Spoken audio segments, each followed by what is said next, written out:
Anos atrás, uma cidade brasileira deu uma contribuição fundamental para a obra do físico Albert Einstein, um dos maiores gênios da humanidade. Poeira das Estrelas conta hoje como foi feita essa e outras descobertas que nos levaram até a resposta para a grande pergunta: como foi que tudo começou?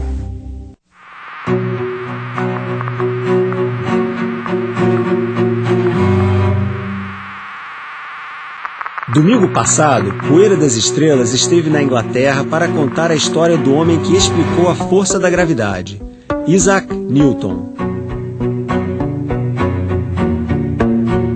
Pai de uma nova matemática e inventor de telescópios mais potentes, Newton foi tão importante que depois dele as descobertas da ciência passaram a acontecer cada vez mais rápido. Olhando para o céu e enxergando mais longe, o ser humano finalmente chegou perto de uma resposta científica para a grande pergunta: como tudo começou? Afinal, de onde viemos? Esse é o tema do capítulo de hoje.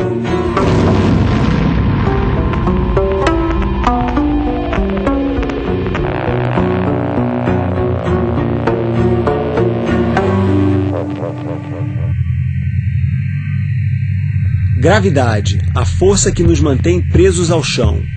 Sem ela, sairíamos flutuando pelo espaço. Os planetas não girariam em torno do Sol. A Lua se desprenderia da Terra e nunca mais veríamos uma noite de lua cheia. Para Newton, a gravidade era algo que agia à distância. Mais de 200 anos depois, no início do século XX, um físico alemão, talvez o cientista mais genial nascido depois de Newton, reinventou o conceito de gravidade. Seu nome, Albert Einstein.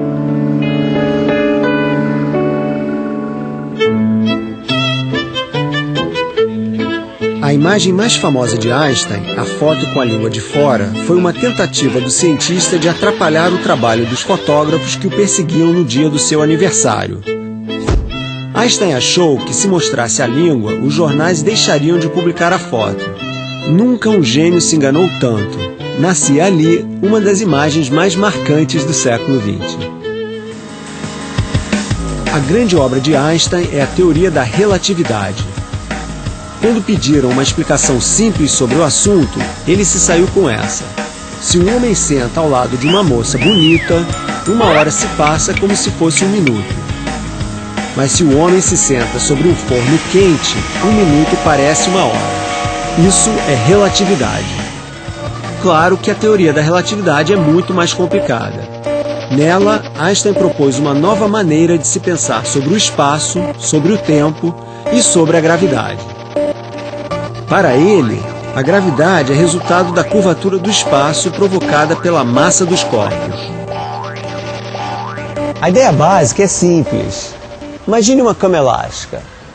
Sem a presença de um corpo com massa, a cama elástica não se curva.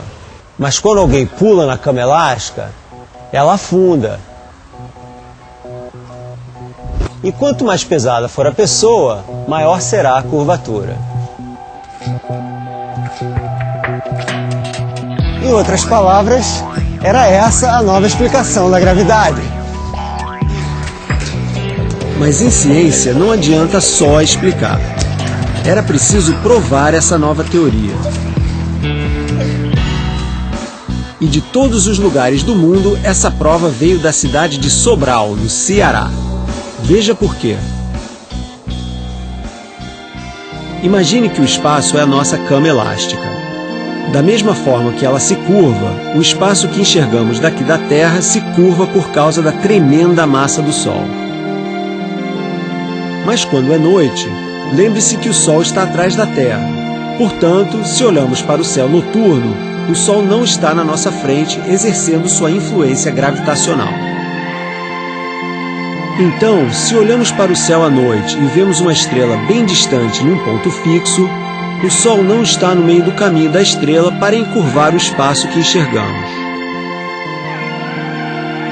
Einstein então se perguntou: e de dia, quando o Sol está na frente da Terra, o que acontece? De dia o céu está claro.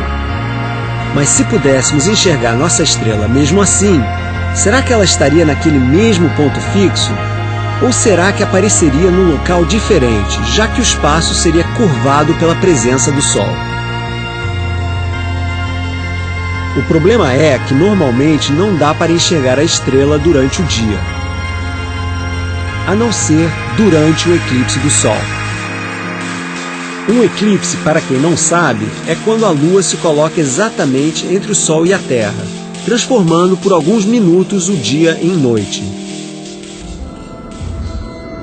Em novembro de 1919, astrônomos observaram o eclipse total do Sol em Sobral, no Ceará, e encontraram a prova definitiva. A estrela aparecia no local ligeiramente diferente, ou seja, o espaço realmente se curvava na presença de um objeto com massa, o Sol. Einstein não parou por aí. Ele quis dar um passo ainda mais ambicioso: calcular o tamanho do universo. Para isso, propôs que o universo tivesse a forma geométrica mais simples de todas, uma bola. Se ele soubesse a massa inteira do universo, a massa de tudo que existe, seria possível calcular o seu tamanho, o diâmetro dessa bola. Até aí, tudo bem. Mas para conseguir fazer esse cálculo, Einstein dizia que o universo tinha que ser estático, paradinho, não se expandia nem se contraía. Fazia sentido na época, mas Einstein estava errado. O que importa para a ciência é que esse erro de Einstein abriu caminho para a grande descoberta. Estamos em Mount Wilson, um observatório nas montanhas da Califórnia, perto de Los Angeles, Estados Unidos.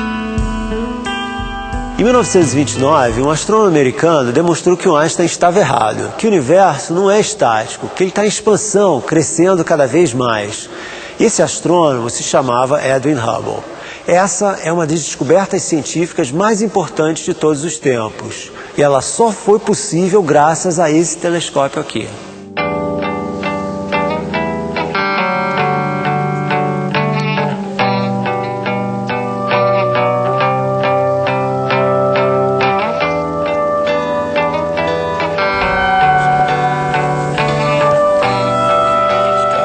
Don Nicholson tem 87 anos de idade. Seu pai foi um dos astrônomos responsáveis pela construção do observatório. Ele conheceu Edwin Hubble pessoalmente. Ele nos conta que Hubble era um astrônomo brilhante, mas como tantos outros gênios, era uma pessoa arrogante e snob. Não se misturava aos funcionários do observatório. A primeira grande descoberta que Hubble fez com esse telescópio foi a existência de outras galáxias. Até então, a nossa galáxia, a Via Láctea, era a única conhecida. Objetos que astrônomos antes enxergavam como nuvens sem nitidez, Hubble mostrou. Eram outras galáxias, conjuntos de estrelas muito distantes. Don Nicholson lembra que tudo isso só foi possível porque esse era o maior telescópio do mundo e permaneceu em primeiro lugar até 1948. Mas o melhor ainda estava por vir. A segunda descoberta de Hubble foi a que realmente abalou a comunidade científica. Usando o telescópio de 100 polegadas, Hubble mediu a luz vinda de galáxias muito distantes, a milhões de anos-luz aqui da Terra. E com isso, ele pôde mostrar que elas estavam se afastando da gente. O impacto dessa descoberta foi profundo por um motivo simples. Se as galáxias estão se afastando cada vez mais, isso significa que no passado elas estiveram mais próximas umas das outras. E mais, num passado muito distante, elas estiveram tão próximas que se concentravam num único ponto. Um ponto menor do que a cabeça de um alfinete. Ou seja, a descoberta de Edwin Hubble simplesmente abriu caminho para a teoria do Big Bang. Segundo essa teoria, o universo começou numa grande explosão, Big Bang em inglês. E tudo o que existe no universo, tudo, absolutamente tudo, se originou desse momento no passado.